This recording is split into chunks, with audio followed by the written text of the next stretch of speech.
So people often ask, what do they do if they get hurt on the job? So if you get hurt on your job and you're hurt such that you're going to need medical treatment and you may be off work, you need to immediately go and talk to your supervisor. Depending on the size of your company, that may lead to you talking to someone in HR, but you've got to talk to them and let them know that you're hurt, that you need medical treatment, and that you may not be able to come back to work. There's good news if that happens. And there's this thing called workers' compensation that a lot of people have heard about. If you get hurt on the job, you don't have to prove that your employer or anyone was at fault. Just the fact that you got hurt on the job means that you will be compensated for your medical care and medical treatment, and you'll be compensated for any time you miss from work.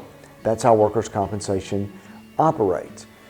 And your employer, the good news there is they have insurance. It's workers' compensation insurance to pay for your medical care. Now, the bad news about workers' compensation is it doesn't provide full compensation for your time away from work. It only really typically compensates you at a reduced rate. However, the good news is you won't be going for weeks, months without any payment or way to live, because you will be compensated for your time away. But most importantly, though, you have to tell your employer, you have to tell your supervisor, I have been hurt, here's my injury. And it's important, though, if you do get hurt, that you go forward. Another thing that's really important is a lot of us are tough and we kind of want to say, oh, I'm not hurt, I'm fine.